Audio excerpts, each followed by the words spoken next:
नमस्कार दोस्तों, good evening. आप सभी का हाई रैंक स्टडी चैनल में स्वागत है।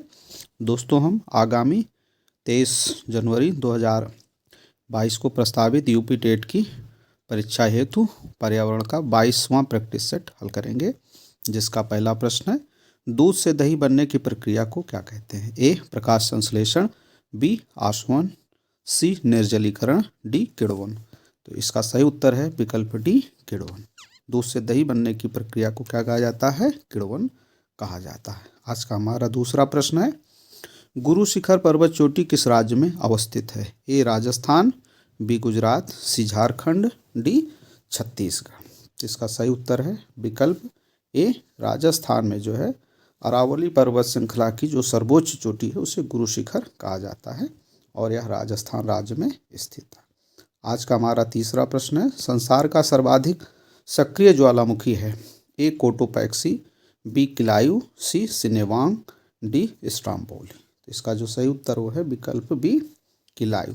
किलायू जो ज्वालामुखी जो है ये अमेरिका के जो है हवाई द्वीप में स्थित है और ये दुनिया की सबसे बड़ी और सबसे सक्रिय ज्वालामुखी भी है।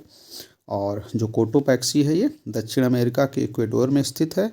सिनेबांग जो है वो इंडोनेशिया में स्थित है, ये भी सक्रिय ज्वालामुखी है। कोटोपैक्सी और सिनेबांग दोनों सक्रिय ज्वालामुखी हैं। और स्ट्रोम्बोली जो है इटली में स्थित है और ये सुप्त ज्वालामुखी है। आज का हमारा चौथा प्रश्न है, दक्षिण भारत की सर्वोच्च पर्वत श्रेणी कौन सी है? A. Doddabetta, B. Anamudi, C. Cardamom, D. Nilgiri. इसका सही उत्तर है विकल्प बी, अनायमुडी जो है ये दक्षिण भारत की सर्वोच्च चोटी है और ये नीलगिरी के पहाड़ियों के पश्चिमी भाग में केरल में स्थित है। आज का हमारा पांचवा प्रश्न है, राष्ट्रगान जनगण मन को कब अपनाया गया था? ए. 1947, बी. 1948, सी. 1949, डी. 1950। तो इसका जो सही उत्तर वो है विकल्प डी, 26 जनवरी 1950 को राष्ट्रगान जनगण मन अधिनायक को अपनाया गया था। आज का हमारा छठा प्रश्न है, भारत के राष्ट्रपति को किस अनुच्छेद के तहत अध्यादेश जारी करने की शक्ति प्राप्त है? ए. अनुच्छेद 110, बी. अनुच्छेद 120, सी. अनुच्छेद 123, डी. अनुच्छेद 143। इसका सही उत्तर है विकल्प सी, अनुच्छेद 123 के तहत जो है भारत के राष्ट्रपति को अध्यादेश जारी करने की शक्ति प्राप्त है। और अनुच्छेद 141 के तहत भारत का राष्ट्रपति सर्वोच्च न्यायालय से उसकी सलाह मांग सकता है। आज का हमारा सातवां प्रश्न है, खाद्य मिलावट अधिनियम प्रथम बार किस वर्ष लागू किया गया था? ए. 1952, बी. 1953, सी. 1954, डी. 1955। इसका सही उत्तर है विकल्प डी, 1955 में खाद्य मिलावट अधिनियम प्रथम बार लागू किया गया था। आज का हमारा आठवां प्रश्न है, भारत के मुख्य निर्वाचन आयुक्त की पदावधि होती है? ए. 65 वर्ष, बी. 70 वर्ष, सी. 6 वर्ष या 65 वर्ष की आयु जो पहले हो, डी. 5 वर्ष या 65 वर्ष की आयु जो पहले हो। तो इसका सही उत्तर है विकल्प सी, 6 वर्ष या 65 वर्ष की आयु जो पहले हो उस अवधि तक भारत का मुख्य निर्वाचन आयुक्त अपने पद पर कार्य करता है। आज का नौवां प्रश्न है, भारत में पंचायती राज प्रतिनिधित्व करता है? ए. केंद्रीय विकेंद्रीकरण, बी. सामुदायिक विकास, सी.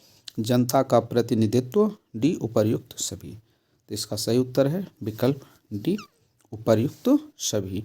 पंचायती राज व्यवस्था में विकेंद्रीकरण भी होता है सत्ता का और सामुदायिक विकास भी होता है और जनता का उसमें प्रतिनिधित्व भी शामिल होता है। आज का हमारा 10वां प्रश्न है, आकाश का रंग नीला क्यों दिखाई पड़ता है? ए. नीले प्रकाश के प्रकीर्णन के कारण, बी. नीले प्रकाश के अपवर्तन के कारण, सी. प्रकाश के पूर्ण आंतरिक परावर्तन के कारण, डी. नीले प्रकाश के अपवर्तन एवं परावर्तन द्वारा। इसका सही उत्तर है विकल्प ए, आकाश का रंग नीला नीले प्रकाश के प्रकीर्णन के कारण दिखाई पड़ता है। आज का हमारा 11वां प्रश्न है, दूध का दही में परिवर्तन किस बैक्टीरिया के कारण होता है? ए. ट्यूबरक्लोसिस बैक्टीरिया के कारण, बी. माइकोबैक्टीरियम के द्वारा, सी. लैक्टोबैसिलस के द्वारा, डी स्यूडोमोनास के द्वारा। तो इसका जो सही उत्तर वो है विकल्प सी, लैक्टोबैसिलस के द्वारा जो है दूध का दही में परिवर्तन होता है। आज का 12वां प्रश्न है, मरुभूमि पादप अधिकतर होते हैं, ए छायादार, बी मांसल, सी शाकीय, डी अधिपादप। तो इसका जो सही उत्तर वो है विकल्प बी, मांसल। जो रेगिस्तान या मरुभूमि के पादप होते हैं, पौधे होते हैं, वो अधिकतर मांसल प्रकार के होते हैं। उनके उसमें पानी अधिक मात्रा में संचित होता है और इस तरह के पौधों को मांसल पौधे कहा जाता है। आज का 13वां प्रश्न है, बीजों के प्रकीर्णन की सेंसर विधि किस पौधे में पाई जाती है, ए मटर, बी कपास, सी पोस्ता, डी मदार। इसका सही उत्तर है विकल्प सी, पोस्ता के बीजों का जो प्रकीर्णन है वो है सेंसर विधि द्वारा होता है। आज का हमारा 14वां प्रश्न है, कड़वाहट या तीखापन का अनुभव जीभ के किस भाग द्वारा किया जाता है, ए अग्रभाग द्वारा, बी पश्च भाग द्वारा, सी मध्य भाग द्वारा, डी किनारों द्वारा। तो इसका सही उत्तर है विकल्प बी, पश्च भाग द्वारा वो कड़वाहट या तीखापन का अनुभव किया जाता है। जीभ का जो पश्च भाग है वो कड़वाहट का अनुभव कराता है, अग्रभाग के द्वारा मीठापन का अनुभव किया जाता है और जीभ के दोनों किनारों के द्वारा जो है खट्टा का या खट्टापन का अनुभव किया जाता है। आज का हमारा 15वां प्रश्न है, भारत का पर्यावरण संरक्षण अधिनियम किस वर्ष पारित हुआ था, ए 1972, बी 1976, सी 1980, डी 1986। इसका सही उत्तर है विकल्प डी, 1986 में भारत का पर्यावरण संरक्षण अधिनियम पारित हुआ था। आज का हमारा 16वां प्रश्न है, एनजीटी का पूरा नाम क्या है, A national green tribe, B national green tribunal, C new green tribunal, D उपर्युक्त में से कोई नहीं। इसका सही उत्तर है विकल्प बी, नेशनल ग्रीन ट्रिब्यूनल जो है एनजीटी का पूरा नाम है और इसकी स्थापना 1 जून 2010 को की गई थी। इसके जो अध्यक्ष हैं वो जस्टिस आदर्श कुमार गोयल है। आज का हमारा 17वां प्रश्न है, प्रथम पोषक स्तर के अंतर्गत कौन आते हैं, ए शाकाहारी, बी मांसाहारी, सी सर्वाहारी, डी हरे पौधे। तो इसका जो सही उत्तर वो है विकल्प डी, हरे पौधे जो है वो प्रथम पोषक स्तर के अंतर्गत आते हैं और इनको उत्पादक भी कहा जाता है। शाकाहारी जो है आपके जो प्रथम श्रेणी के उपभोक्ता होते हैं और मांसाहारी द्वितीय श्रेणी के उपभोक्ता और सर्वाहारी दोनों में आते हैं, मांसाहारी और शाकाहारी दोनों में शामिल होते हैं। आज का 18वां प्रश्न है, किस पारिस्थितिक तंत्र में जीवभार का पिरामिड उल्टा बनता है, ए वन, बी तालाब, सी घास का मैदान, डी धान का खेत। इसका सही उत्तर है विकल्प बी, तालाब।